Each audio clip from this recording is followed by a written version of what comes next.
welcome to Overtime Hockey Talk. My name is Mark Paul, my co-host Justin Baker, and I here to talk trade deadline and a few days prior. Justin, hello and welcome to, I guess this is like kind of the abbreviated trade deadline day because pretty much everything has already happened.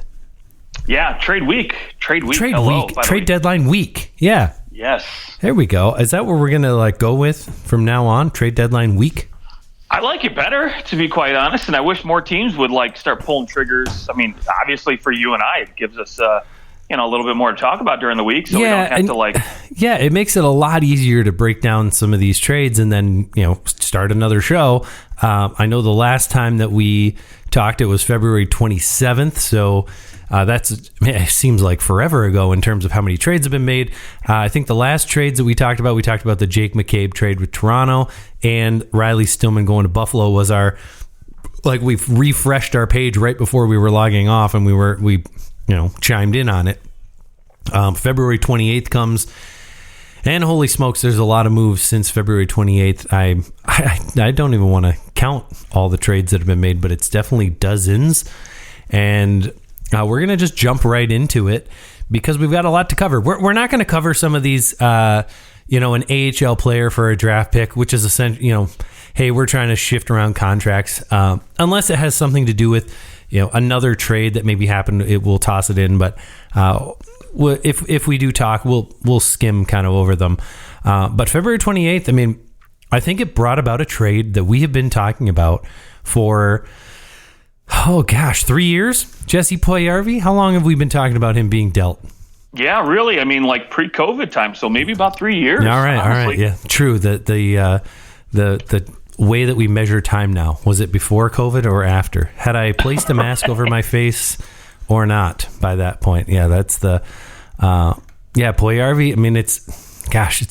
It's just about time. We all kind of see this and go, thank God they finally did something, because he's been with the Edmonton Oilers since 16-17 was the first year that he played for the Oilers. That was his draft year, and he played 28 games as a rookie, and has just never really found his place. Last year he had a decent year, 14 goals, 36 points in 65 games. That's a 45 to 50 point season. So he's got something there.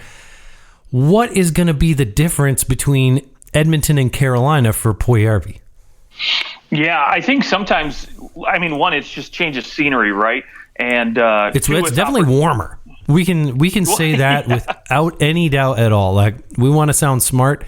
It is warmer in Carolina than it is in Edmonton. Praise the Lord.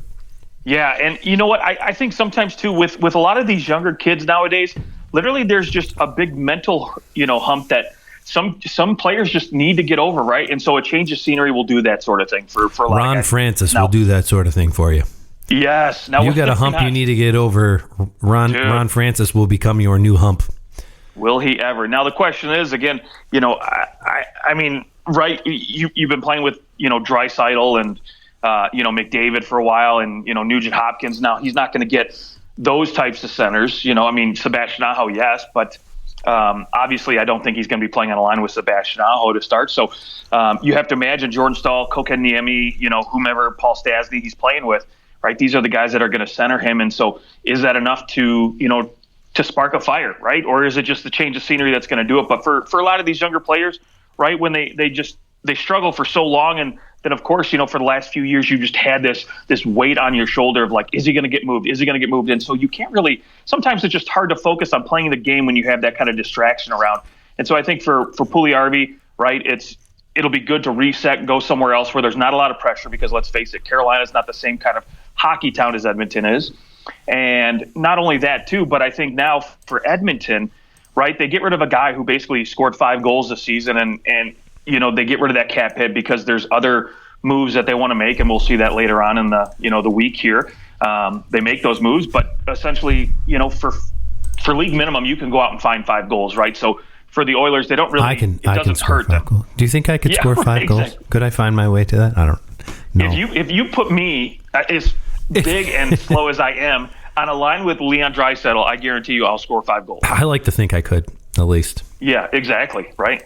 I'd like to think that it would be hard to move either one of us in front of the net, so we could just stand there and, chip and a rebound here. And there, here's so I like a couple things of this deal. I mean, I like anytime a guy gets to go be a reclamation project somewhere.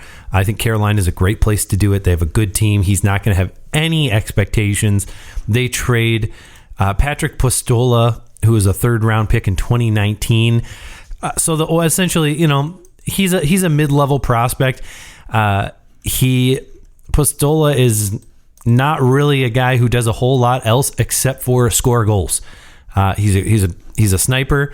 That's his job, and he's been doing that for Jokerit in the Liga, and he's played in Finland his entire career. So who knows? Let's see if he even comes over to the NHL. We're not sure. The Oilers, I don't really think they care too much.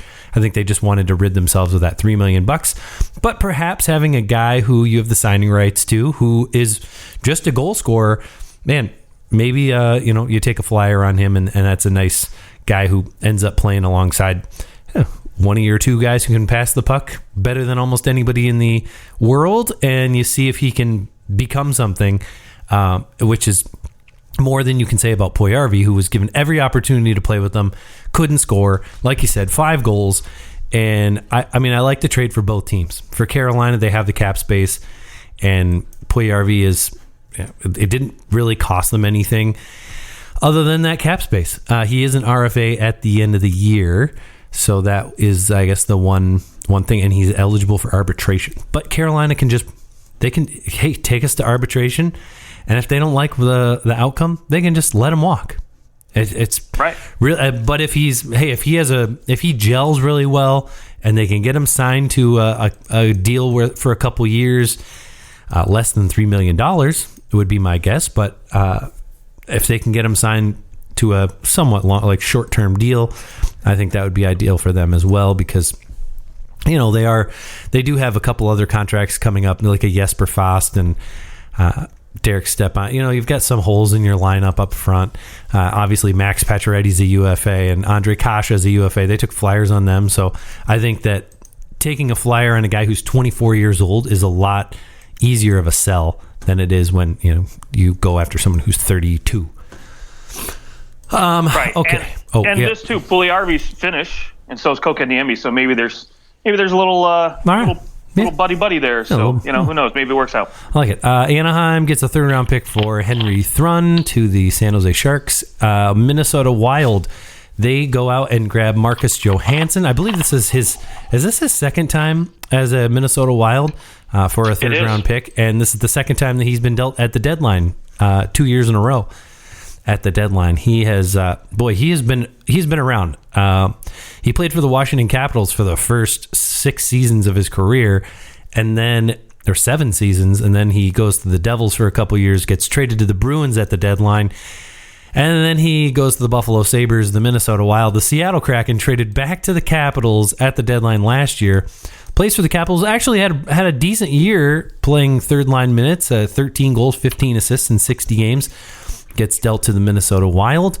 So Minnesota kind of in this interesting spot where they're not necessarily doing anything huge. They're going out and they're trying to just grab some depth pieces and see if that can help them get over the hump and hope that they get into the playoffs. And from there, can they maybe squeak in, win a round? And I think they're more or less hoping, hey, I think we might have a team that will be better in the playoffs than they are in the regular season because of how heavy they are. Yeah, that's their MO, right? They're being heavy, hard to play against. I mean, outside of, and the funny thing is, they got this all-world talent in Kaprizov, and the dude, I mean, he doesn't back down either. So that's just amazing. But for me, I like this move for Minnesota just because, again, they're, in my opinion, a little weak down the center position, and Marcus Johansson can both play on the wing and center. And so, again, just adding a little bit more depth there at the center position is just going to be nothing but a good thing. Yep.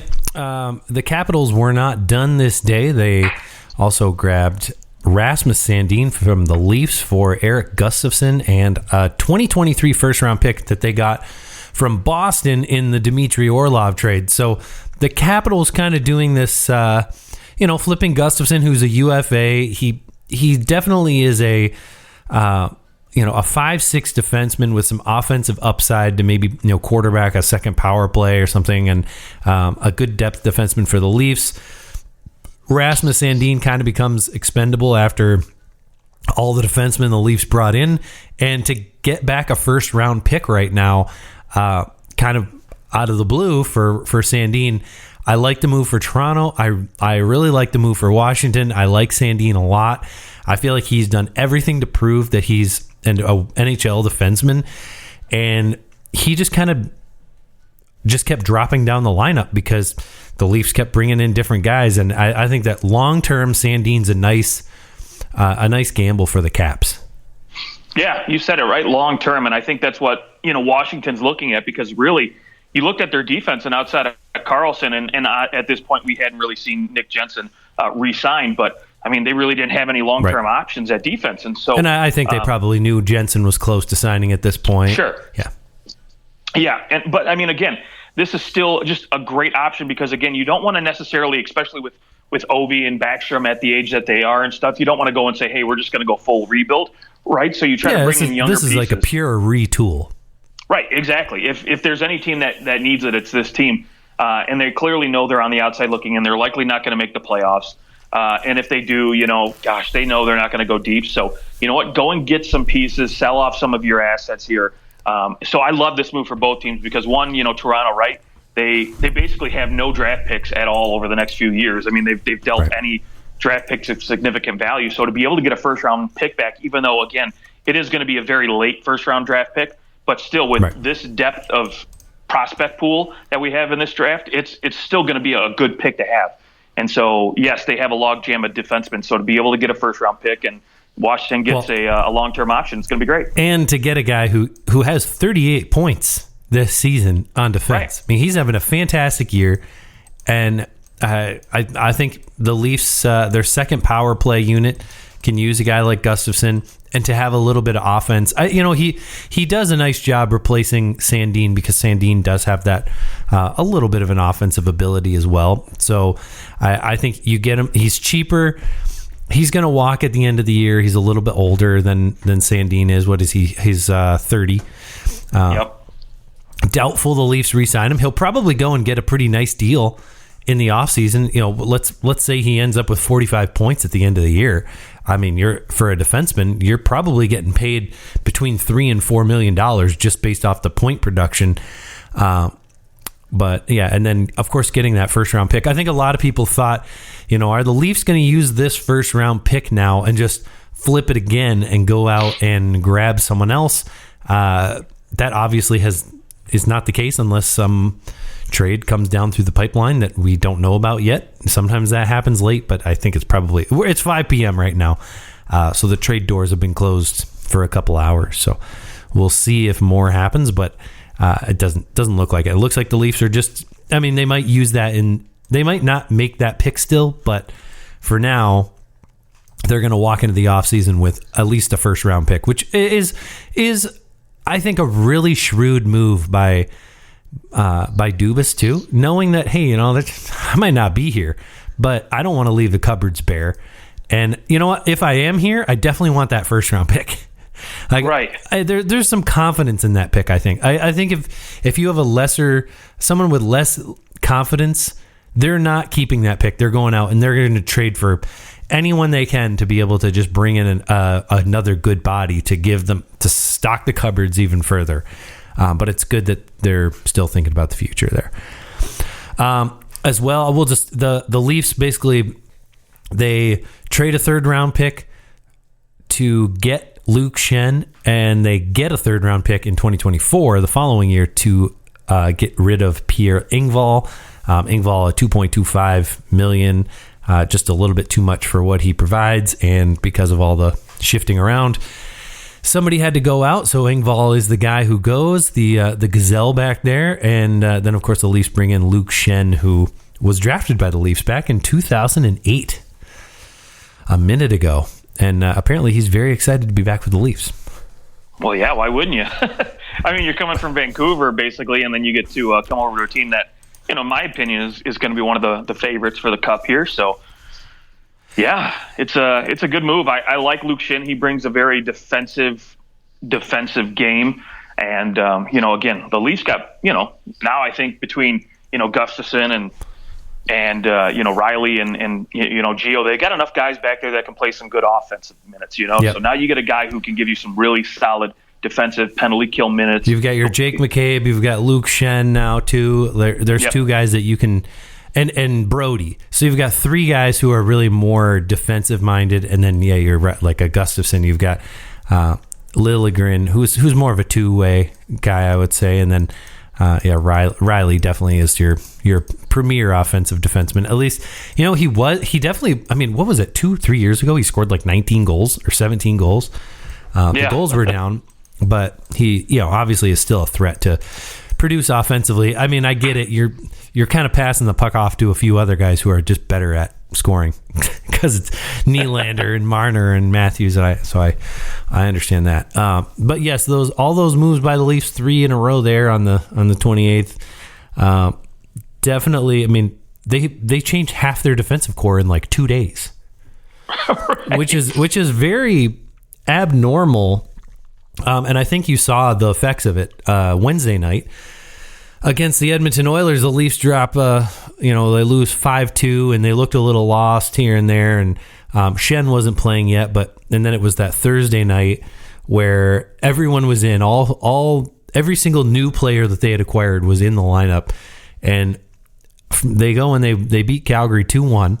This is what I like about things happening before the deadline too, is that you actually get to see some of these guys play. As you're breaking the trades down at deadline. But they beat Calgary 2-1 in what really was played like a playoff game. And I think it really showed, like, I'm sure Dubas was sitting up there like, yes, this is exactly why I got these guys, because I want to see what's going to happen in these tight checking, close games where, let's face it, Calgary is in a position where they are desperate to win.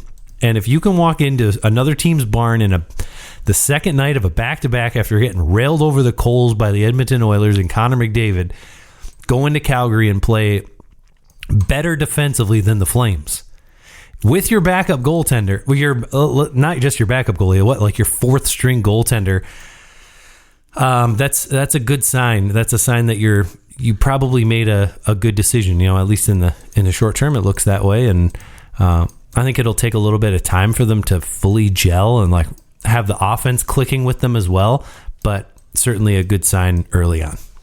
Yeah, and let's face it, they're going to have to go through Tampa Bay, Boston in the playoffs to go far. And, I mean, those are teams that built a living on being tight checking. It's unbelievable who you have to go through just to win a freaking first round. It's unbelievable how good, like, you look at it and you're like, okay, who is Vegas going to play in the first round? Well, right now Vegas might have to play Edmonton, which is ridiculous. The West is different because the West has this, like, everyone's just bunched really tightly. I mean, does Dallas want to play Winnipeg in the first round? No, absolutely not. Does Colorado want to play Minnesota? That might be the best matchup for any team. Colorado's going to luck out and get to play Minnesota, although maybe Minnesota just damages them so badly in that first round. I don't know, but it seems as though the West, some of those paths to the end are a little easier than, especially that Atlantic is just ridiculous, but we'll certainly see what happens. I mean, even in the Metro, the New Jersey Devils and the New York Rangers are going to go at it in the first round, or you're going to have to play Carolina. It's lots of top-heavy teams. And, I mean, these teams, as we're seeing, are loading up. The Edmonton Oilers trade for Matthias Ekholm. $250,000 retained on Ekholm. That's a very small amount to be retained. That's interesting.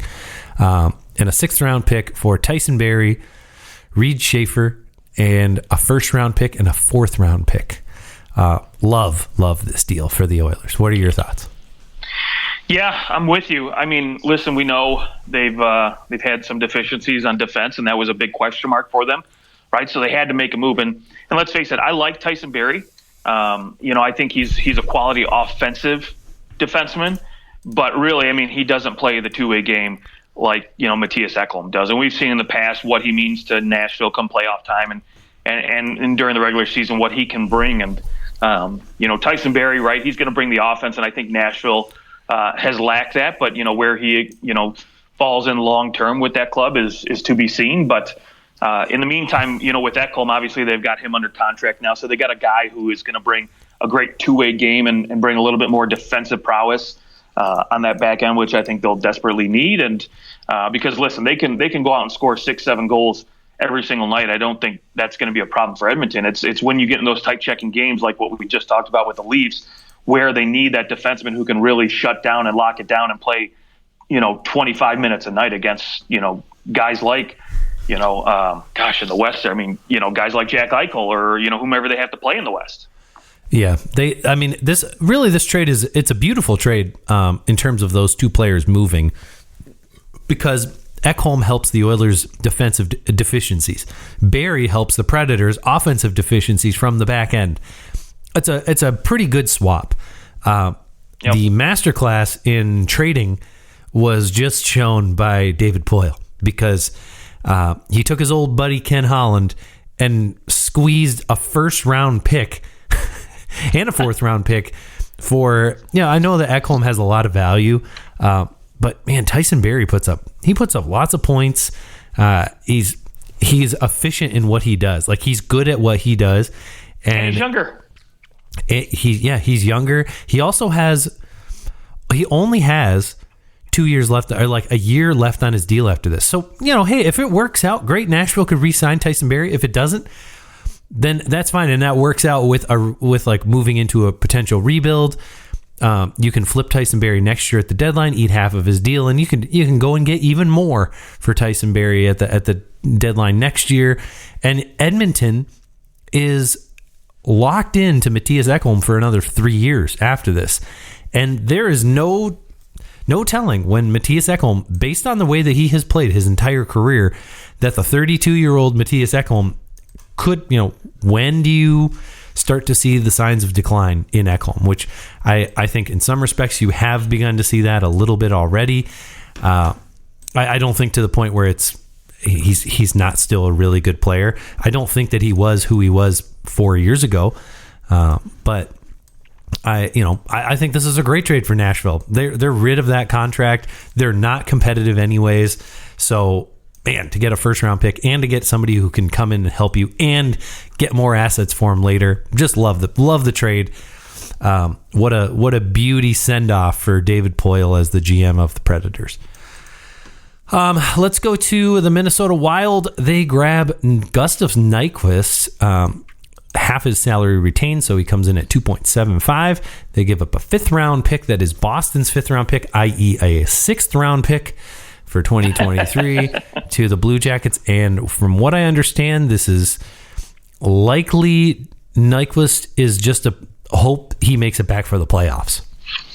Well, so far what I've heard is he's trending to make it back before the playoffs, right? But I think normally in normal years, right, Gustav Nyquist with his production, granted the injury is, a big factor too, but I think, a team like Columbus probably could have got a little bit more than a 5th round pick, but literally it seemed like a couple of hours before this trade happened, Gary Bettman basically released a statement stating, if you trade for any guys that are basically going to be on IR all season and come back to the playoffs, we're going to look into that pretty heavily, right? So maybe, that scared a few teams off that were, inquiring about Nyquist, and essentially, you just had to take what you could get for a guy like that who's going to be, free agent this offseason. So, listen, I like Nyquist. He can provide a lot of skill. He still has wheels. When he's healthy, he's still fast. At his age, I think, he's 33. Hey, he's got lots of playoff experience, too. Exactly. And I think, too, again, you could pair him on that second line with Boldy, or whomever on that third line, and I think he gives you a lot of options because he can slide up and down that lineup when he's healthy. Yep. And that is the Minnesota's deficiency is their offense, and so to add a guy who he's not heavy, he's just quick, he's good at what he does, and if he's healthy, he'll be a great addition. If he's not, you lost a 5th round pick, and I mean, it's easy to balk at this, but $2.75 million. For me, that's unfathomable. For the owner of the Minnesota Wild, he likely just shrugs that off. let's go to the biggest trade probably of the entire deadline, the one we were waiting for. Patrick Kane sent to the New York Rangers. And, of course, we know that Arizona acquired him and eats half of his salary. Arizona gets a third-round pick from the Rangers, and they'll receive the better of the third-round pick between the Rangers and the Dallas third-round pick in 2025. The Blackhawks get Vili Sayarvi, Andy Walensky, a second-round pick that is conditional. It becomes a first if the Rangers make the Eastern Conference Final, and a 2025 fourth-round pick. I think that we were all a little surprised that there was no first involved and without conditions, but here we are. This is where we're at. It's a guaranteed second, maybe a first round pick. I would say that it's not unlikely that it becomes a first round pick. They have a pretty good chance of that becoming a first round pick. But and the Rangers get their man. Kane gets to go back with his boyfriend, and all is good in the world. Yeah, I was watching the game last night, and you could see some of that old chemistry starting to take shape, right? And I gotta say, for Patrick Kane, it's probably going to take a few games to get really back to it. To get used to playing with good players. Well, sorry, that's mean. That's mean. Yeah, but I think there's going to be a little emotional carryover because listen, you played your whole entire life with one franchise and been such an icon. I mean, he's going to get his number retired. He's a Hall of Famer. But. So overall you get to some familiarity, but you go into a locker room where you really don't know anybody outside of the bread man, and you have to kind of make sense. You got to kind of figure out where you fit in that pecking order, right? I mean, where are you going to sit?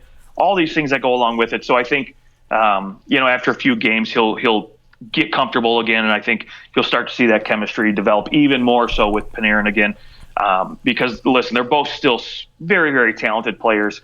Patrick Kane. It literally had his pick of where he wanted to go. And, I think the Blackhawks should be happy that they even got a second, let alone that it could turn into a first. Because, listen, he could have said, screw you guys, I'm staying here, and then you can't trade me for anything. That's right? True. That's true. He could have just said, or New York could have said, well, fuck you, we're only giving you a fourth-round pick. Right? And, then, of course, Chicago could have said, well, we're not trading him. But, sure. Again, so I think both teams are going to make out well with this deal. Patrick Kane gets another shot at the cup. I think, the Rangers offense on paper just looks so flippin' dangerous now. So this should be a lot of fun to watch, even though they got beat up last night by Ottawa in that second half of the game. Yeah. I guess the hope is that Kane can stay healthy. That's probably the only little flag.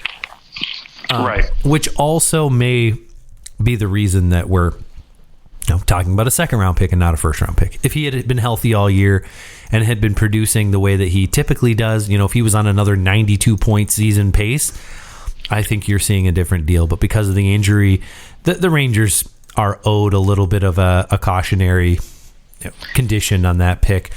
Yeah, and I'm surprised, too, that, again, it says they have to make the Eastern Conference Finals, but there's no condition about him playing 50% of the games, right? There's none of that in there, which is weird because if he gets hurt and the Rangers still make it and Kane does zero in the playoffs, they get that first. Yep, that's true. I was just looking at the Rangers schedule. I wanted to see, do the Rangers play the Blackhawks at all the rest of the year? They do not. They play the Pittsburgh Penguins on March the 12th, March the 16th, and March the 18th. So 3 times in 6 days. So that's interesting. What's funny, though? Last night was Patrick Kane night at the United Center, and he was not on the team anymore. Oh, shoot. They gave him a bobblehead doll or something. They did the whole marketing for and he was not. Well, whose idea was that?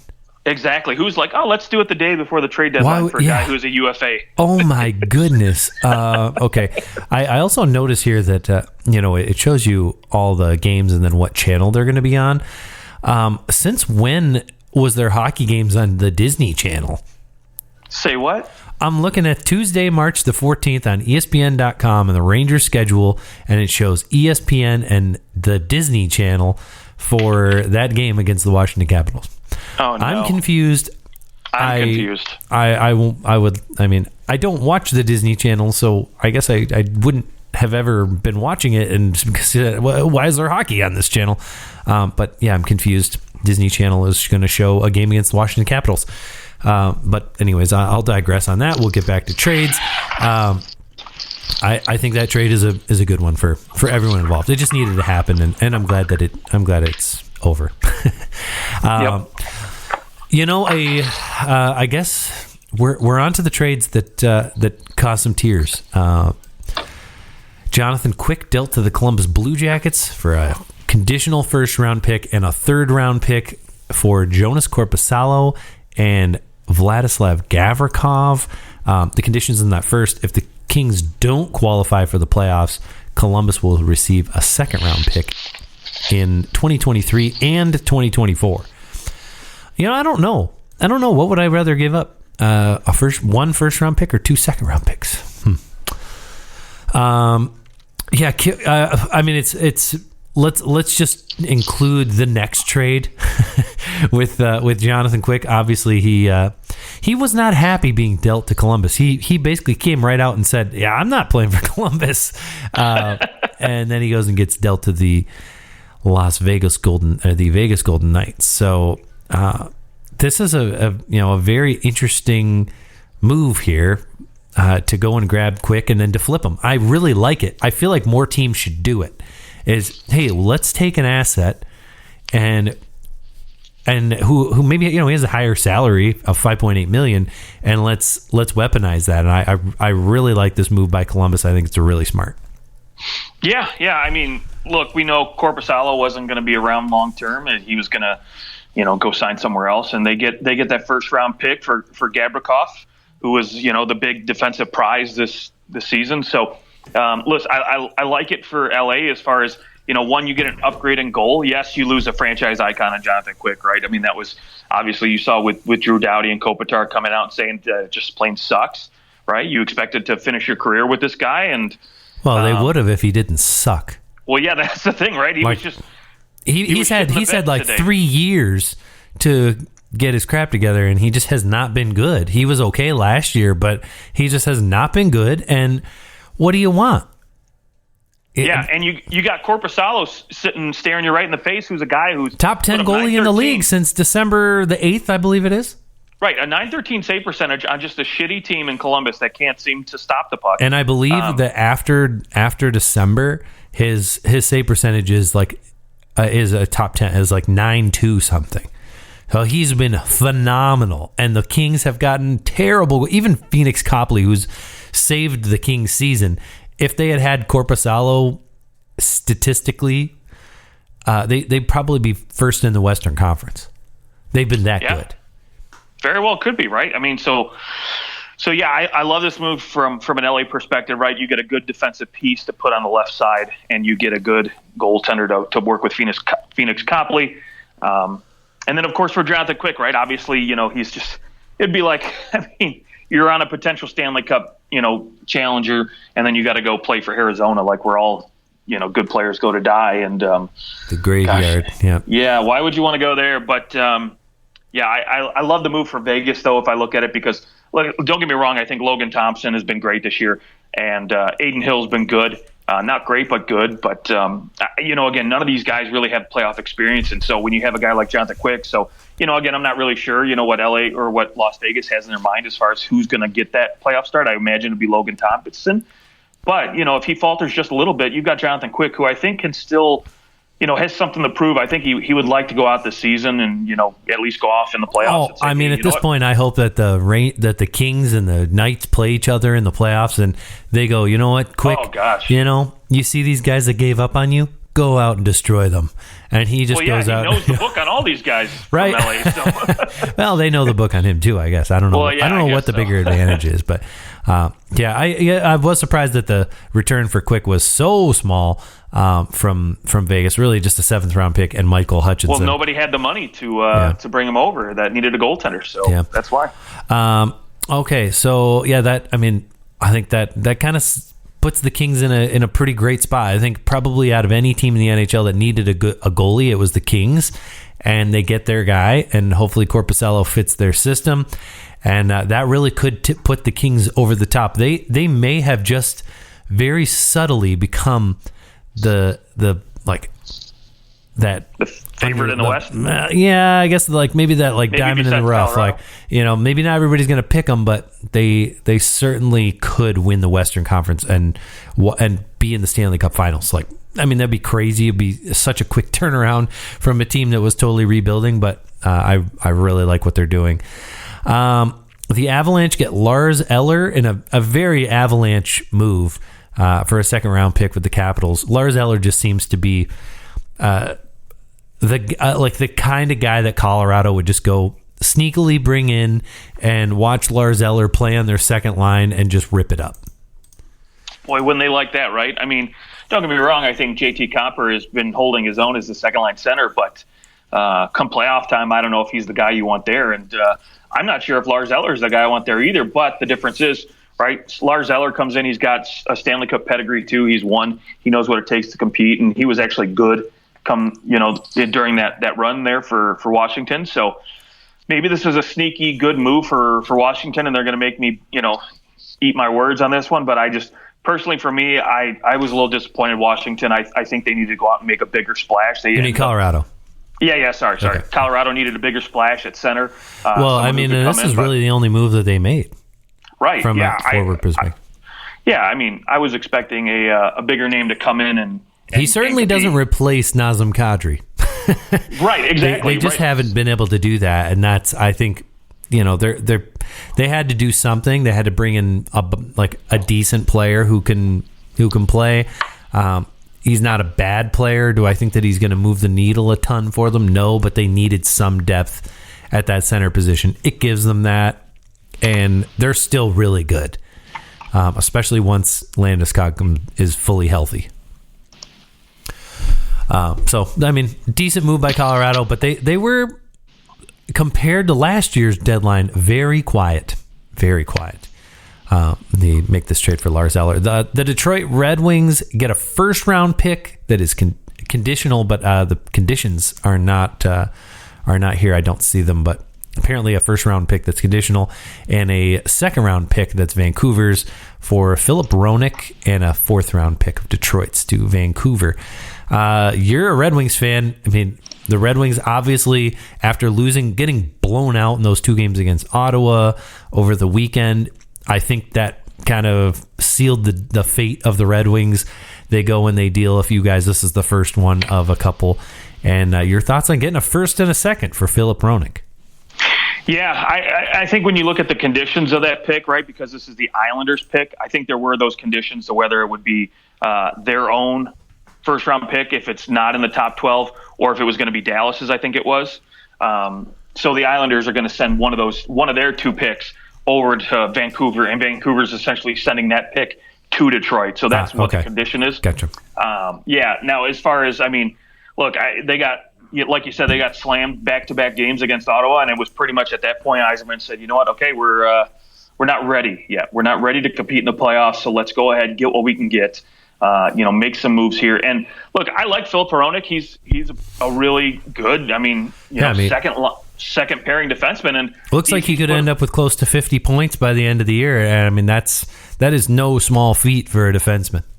Right, exactly. But I think long term, he just wasn't in the game plan for Steve Yzerman, right? Because he doesn't really bring much, as far as a defensive game, right? He's a little bit more offensively geared.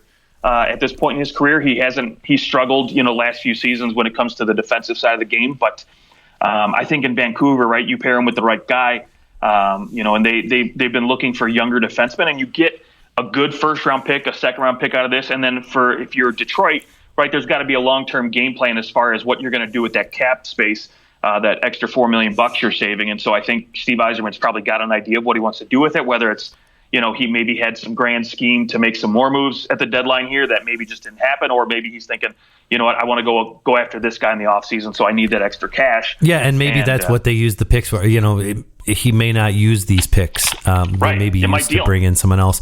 What I do like is that, hey, if you're in a spot to make the playoffs, you can't go sell these guys. But it was pretty obvious that they weren't going to be able to keep up with the high-end teams after they had done all these moves, and particularly a few teams who they're competing with for a playoff spot as well, were bolstering their lineup. And I think he just went, there's no point in this. We are not going to win the Stanley Cup.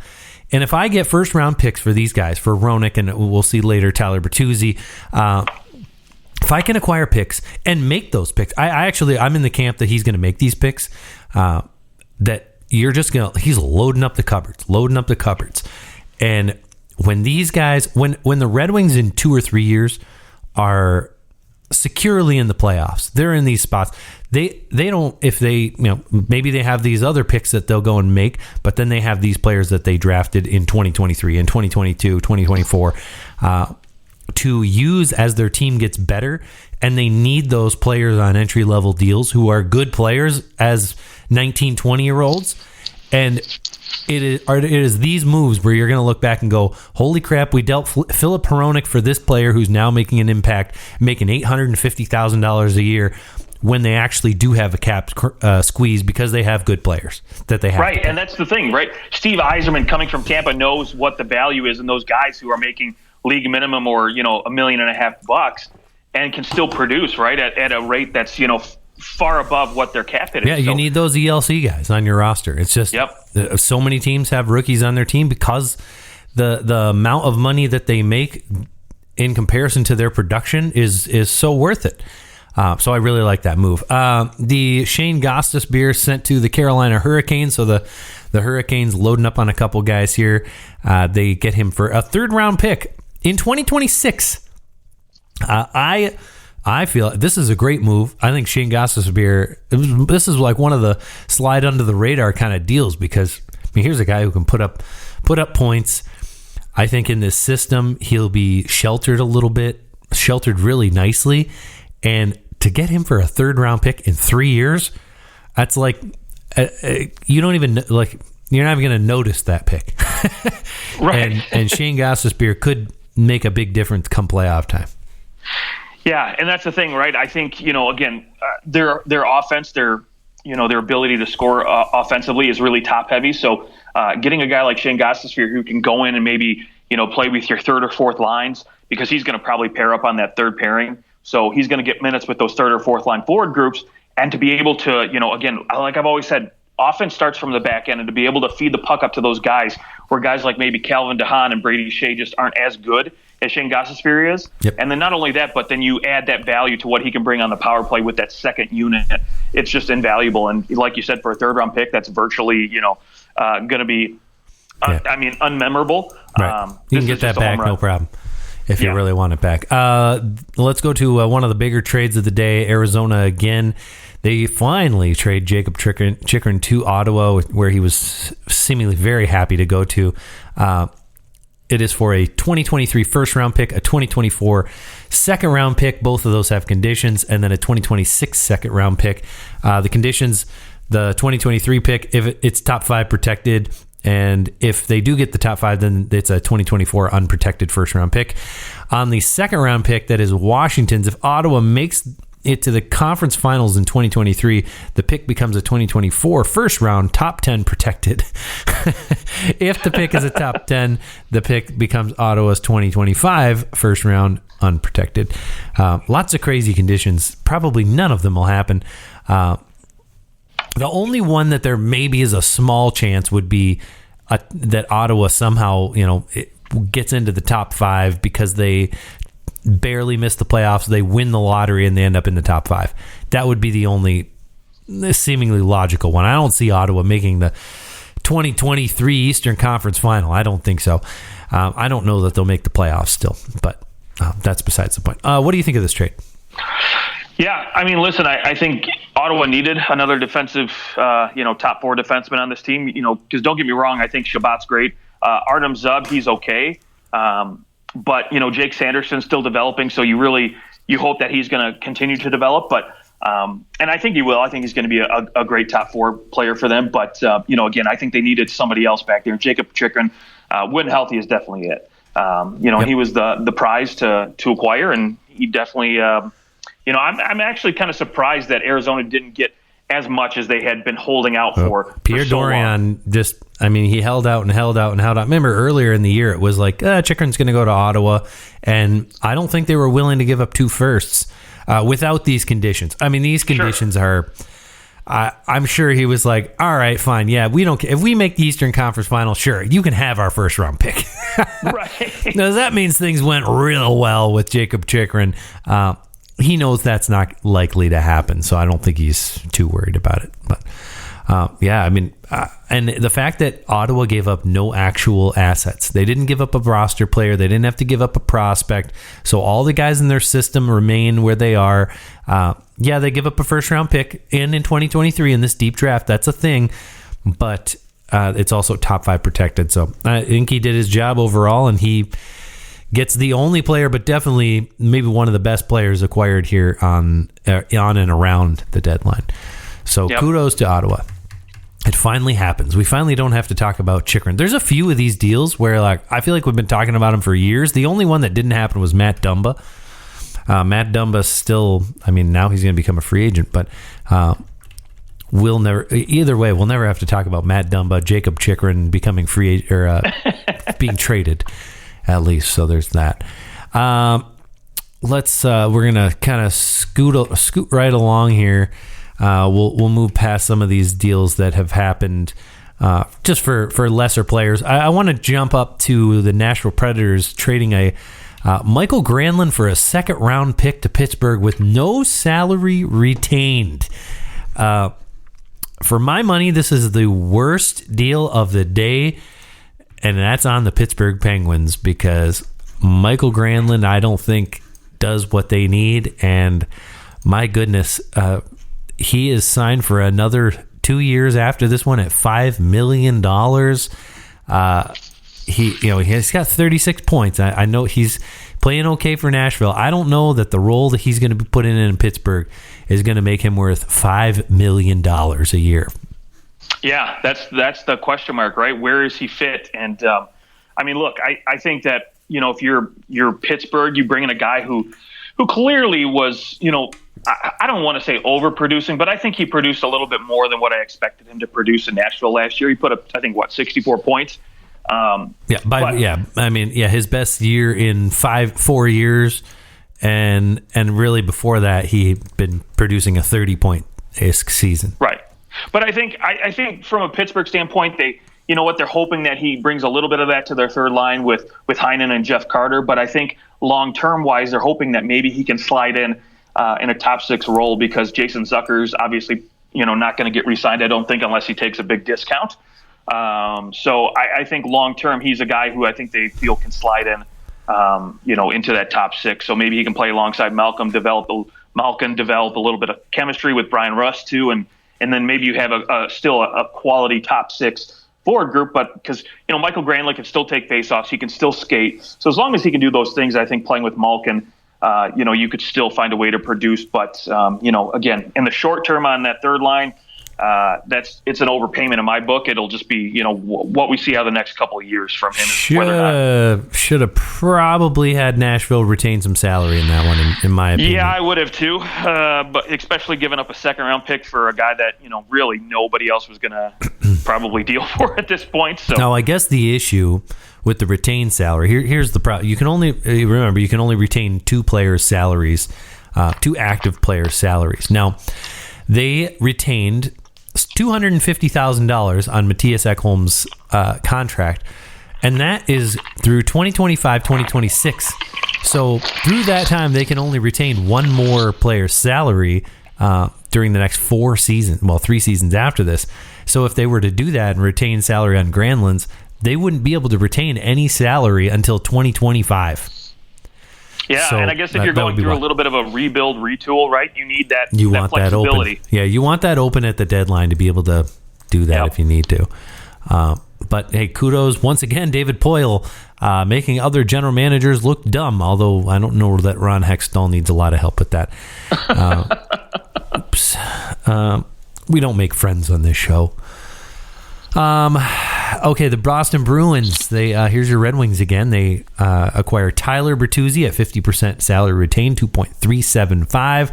They give up a first-round pick in 2024. It's top 10 protected, which I actually think is important because Boston might lose a big chunk of their team moving into next year, at least Patrice Bergeron and David Krejci possibly, and then also a fourth-round pick. Your thoughts on Tyler Bertuzzi saying bye-bye?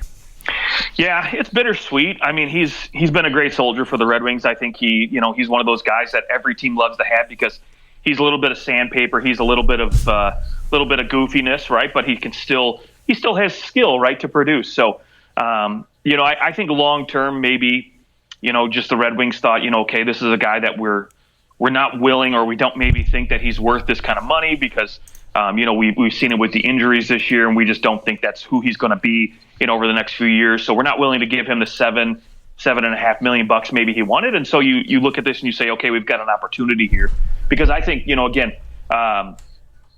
Boston acquiring Tyler Bertuzzi, this is a match made in heaven, in my opinion. I think he fits their system so well. Again, because of what he brings, he can bring the skill to be able to play with guys like, Pasternak and, Patrice Bergeron. He can play with all these guys, no problem, and keep up. But then he can also play a real hard-nosed, grind it out kind of hockey that I think, Boston likes to do, especially, when you pair him with maybe I don't know where they see him, if they see him maybe with, Charlie Coyle on that third line, but he can still bring something, I think, to, wherever they put him in the lineup. And so for me, if you're the Red Wings, it's, again, bittersweet, but, you get a first-round pick for a guy who, if you had asked me, a few weeks ago, what are you going to do with this guy? I would have said, well, shoot, at this point, because of his injuries and production this year, you're not going to get a first rounder.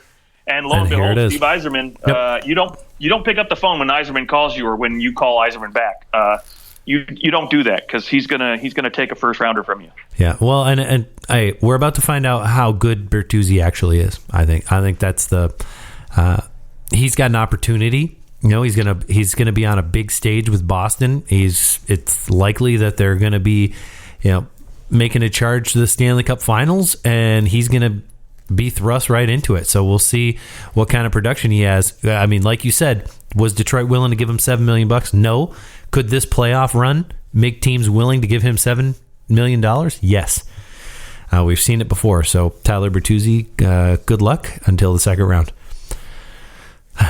That's because they're going to play the Leafs. I was waiting for that one.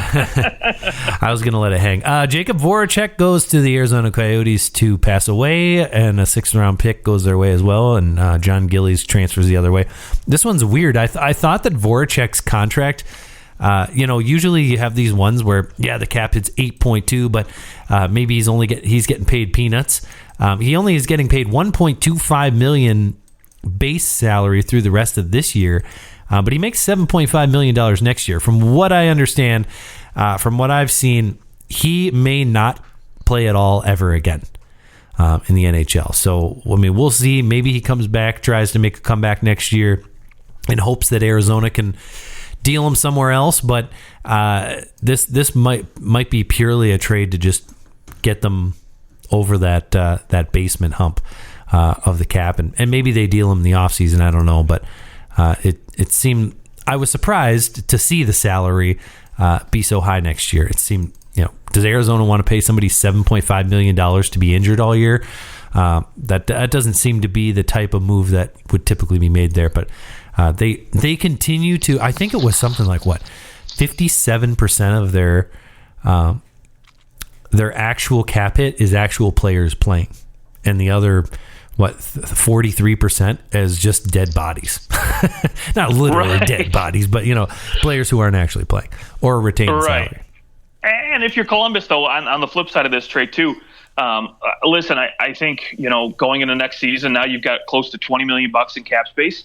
They still have a problem at that number one center position, so maybe they try to make a play. Go get Goudreau his main. Right, yeah, maybe Connor Bedard. Right, if say you miss out on Connor Bedard, then you definitely need that cap space to make a move. Yep. So absolutely. Okay, we're gonna skip ahead here. The Oilers got Nick Bjugstad from the Arizona Coyotes, $450,000 retained. Obviously, just trying to keep him above the basement. There, they give a 3rd-round pick to the Coyotes for Bukestad. I think that's an overpayment for Bukestad. I don't like him at all. I think that I don't know how he's going to fit that Edmonton Oilers system because he's not very fast. And no, this was purely one of those moves where I think they have so much skilled players. They wanted to bring in some guys who can play that defensive game, and that's what Bukestad does, and he's a centerman, so why not? Okay. The Blackhawks get Anton Khudobin and a 2nd-round pick from Dallas, purely a salary dump in that sense. Khudobin hasn't really played in the last 2 years much.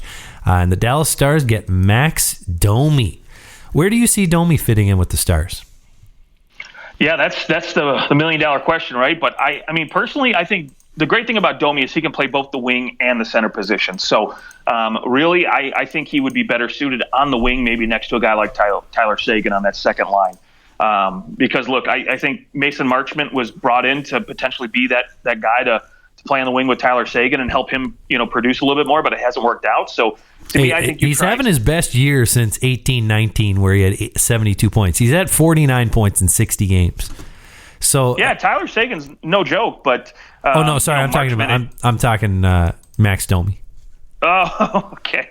Yeah, I mean Max Domi. Well, yeah, that's the thing, right? Max Domi is one of those guys that I think produces when you give him time, right? You got to give him time on the ice, and so that's why I think when you pair him with a guy like Seguin, you put him on maybe your second power play unit.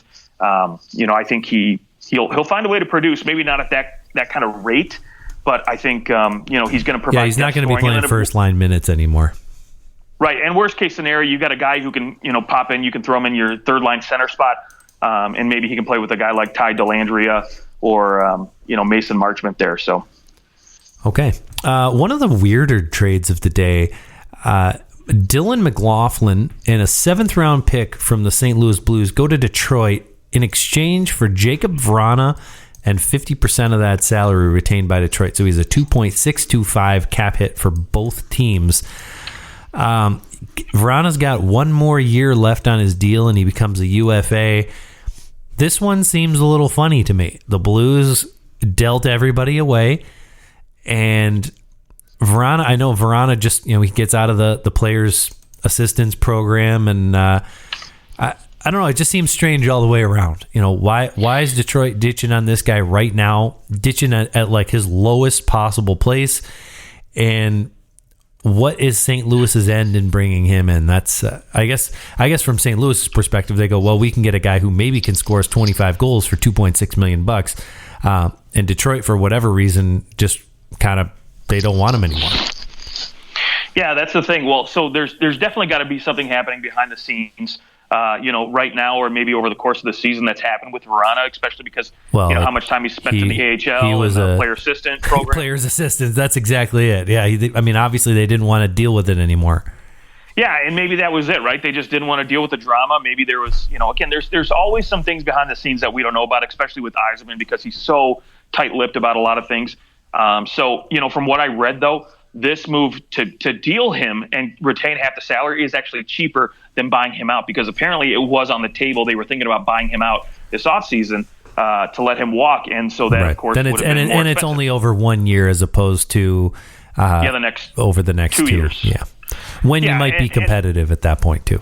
Exactly. And the other thing, too, for St. Louis, right, they get a guy who could potentially come in, and if, he meshes well and there's no more drama with this guy, he can come in, he can produce on your second or third line because I'd rather see him up with, Robert Thomas and Kasperi Kapanen, for example. But he's like a poor man's Tarasenko is your kind of your vibe. Like he's got that power forward-esque bit to him, but if it works out well, you re-sign him. If it doesn't work out well, if he's not producing or if he's producing and you just don't see a fit, in terms of salary, then you trade him and you can get a good return at the deadline.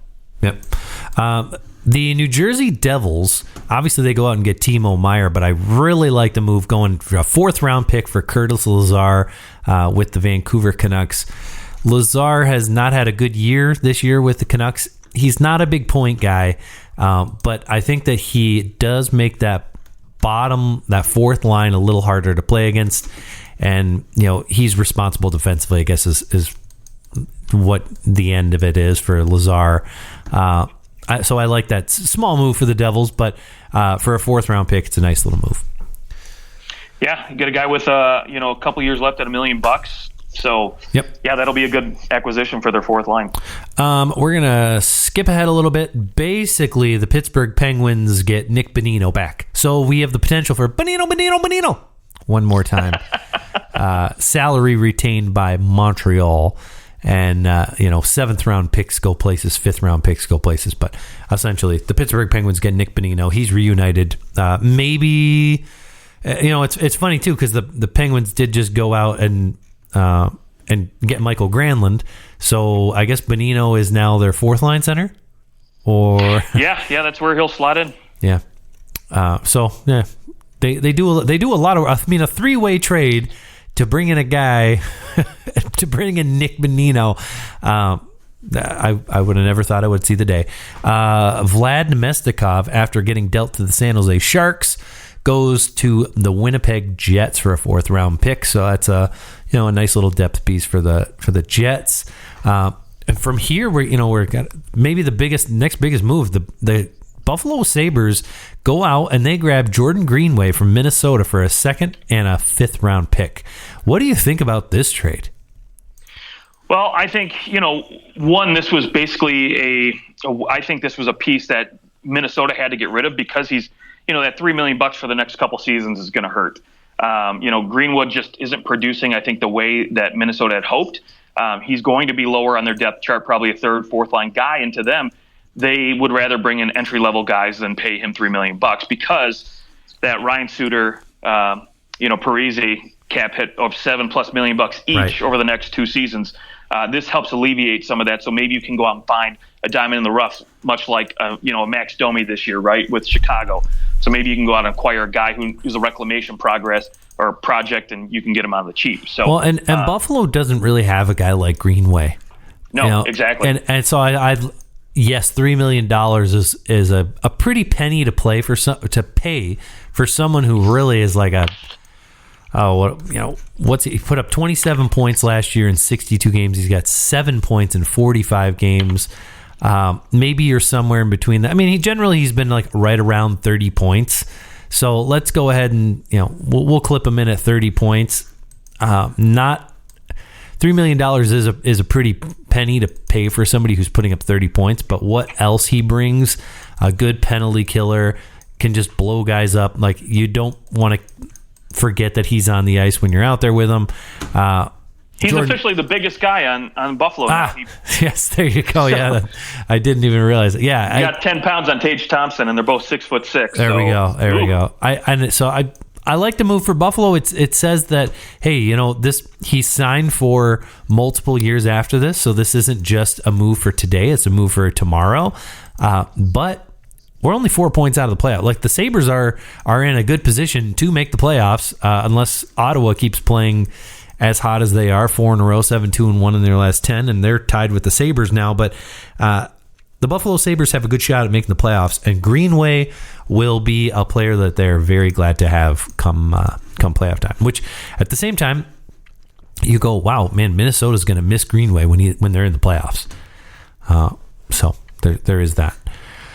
Let's see. What else do we have? Just a few more moves left. Oscar Sundqvist goes to the Wild. So there's your, I guess the reason they need to get rid of Greenway is the Wild bring in Oscar Sundqvist, trying to get some more goal scoring, obviously, over what Greenway brings. I guess they figured they've already got like 6 players like Greenway in Minnesota. Is that the thought?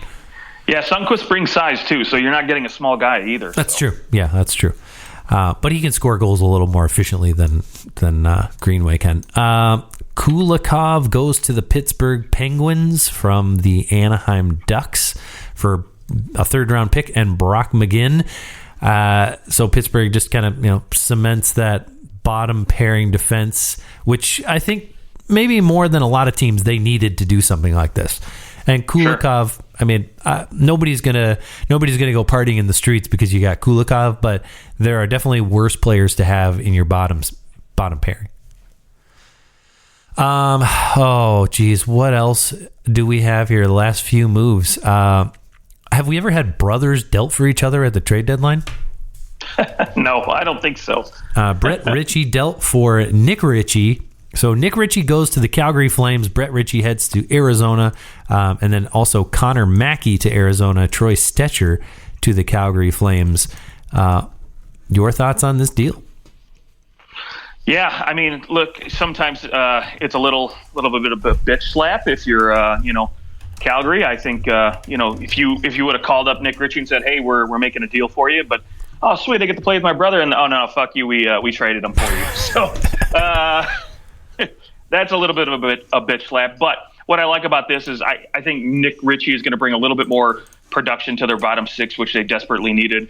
And I like Troy Stetcher. He's a very good quality bottom pairing number 7 defenseman. Mm-hmm. So for me, this is a guy who can add a little bit of depth to that defense. And we'll see if Nick Ritchie can play defense well enough for Daryl Sutter to actually use him.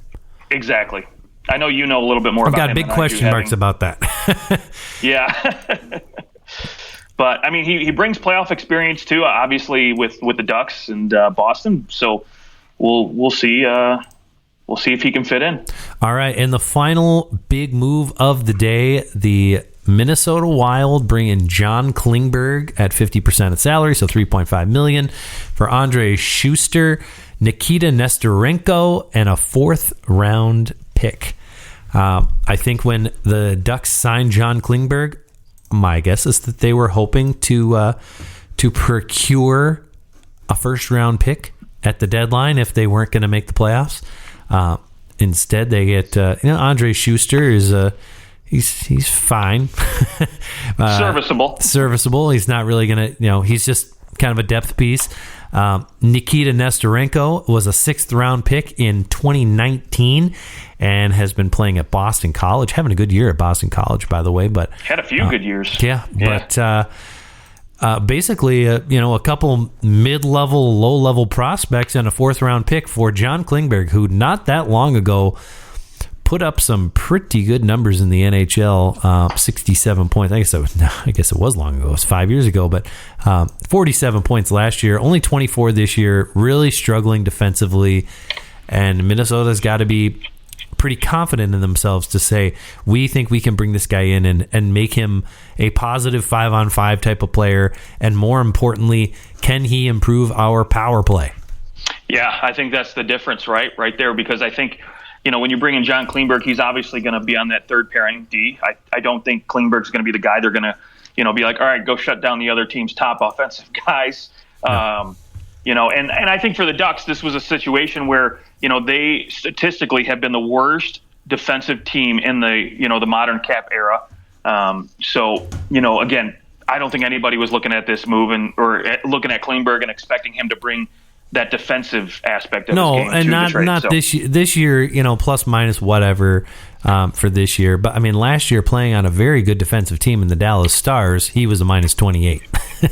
Yeah, right. That's a concern. I mean, he is a defensive liability, but I do think, given his, you saw what he did a few years ago when they made that run to the finals with Dallas, what he can bring. And if you're Minnesota, right, you don't have really, outside of Spurgeon, you don't have a lot of defensemen who can, and Kalen Addison has been good, but I don't, he's young, and so maybe, you don't rely on him as much, but, come playoff time. But, again, Klingberg gives you a guy who's got playoff experience who I think can, bring something to that second power play unit and really help that bottom 6 forward group there, when you're on that third pairing. Yeah, and Minnesota's power play is top 10 in the league. They're 22.9%, but I still think Klingberg will give a little bit of a nudge to that. So, and come playoff time, you can never have too many defensemen. We all know that. But Justin, that is it.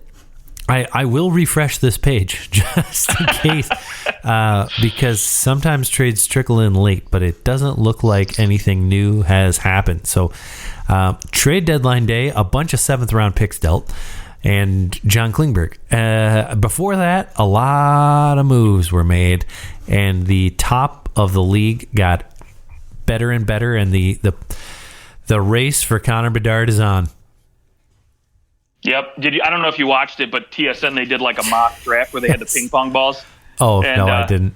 Yeah, and it was stupid because they were like, oh yeah, here are the percentages, and you can't move up more than 10 spots, which are the rules, right? But basically, like the first eight 8 or 9 draft picks in the top 16, basically, or the top 12. I'm sorry, basically stayed where they were. Right, nothing exciting happened, and the only one team moved. That was Vancouver. They moved up from like 6 to number 2, and then Columbus still sat pretty with Connor Bedard. And it'll be interesting though, because for example, I think there's a lot of teams. I mean, given Chicago losing Patrick Kane, their icon, and who knows if Taves will re-sign. Losing those icons, they could use a guy like Connor Bedard, and basically. The book is a couple GMs have come out and said basically if they get Connor Bedard, it's going to change the face of their franchise for the next 15 years. I mean, it's like getting think about what McDavid has done for Edmonton, what Matthews has done for Toronto. It's a complete game changer. It turns your entire organization into a place where players want to go. And outside of Johnny Gaudreau, no one wants to go there. So hopefully Johnny Gaudreau is a great salesman. And he can convince people not to look at the standings when they're considering coming to Columbus. Because they do have, whether they get Bedard or not, let's say they get Bedard, cool, but they still have $20 million in cap space, like you said, for next season. I mean, whether you have him or not, you still have a chance to go out and catch a big fish if you play your cards right. So Columbus is in a good spot, but I would say that their cupboards aren't super full because they did trade quite a bit. That 1 year, think about how much that killed them. Hanging on to Panarin, trading for Duchesne, hanging on to Bobrovsky. Like, that year has come back to bite them in the ass. If they had not done what they did and gone all in on a season where, let's face it, they weren't going to win the cup, things could be very different in Columbus. But I guess you got to take your shots where you can, but that's the way I see it. Hindsight, yes. All right, well, Justin, we made it through another trade deadline day. Now we don't have any trades to talk about, so we'll actually have to talk about hockey. Oh, boy. Maybe we can go back to an old school top 10. Oh, let's do a top 10. Yes, top 10 and talk about hockey. That sounds good. I love it. To our listeners, thank you for joining us for trade deadline day. We hope that you enjoy the new toys that your team got, or, better yet, if your team got a lot of draft picks, then mark it on your calendar. Shoot, when is the NHL draft? NHL draft 2023. Let's see when it is. Mark your calendar for... Oh my gosh. I feel like Google always... There it is. Wednesday the 28th of June. So you've got, 3 months? Yep. 3 months and 3 weeks to hope for the draft. So mark that on your calendar, because if you have a lot of draft picks, you probably don't have much of a reason to watch the rest of the year. Like you're just going to stop watching hockey. Oh, my team's dead. Actually, that's how a lot of people are. But probably not people listening to our show. If you're deep into it like we are, then you're just going to pick a girlfriend team, and maybe we'll talk about girlfriend teams next show too. Maybe that's our top. Who's the top 10 girlfriend teams of the year? Let's do that. Ooh. Let's top girlfriend teams next show. So that's what we'll do. Find us on Twitter at OT Hockey Talk. Justin, have a good night. To our listeners, enjoy whatever is left in your day, and we'll talk to you guys soon.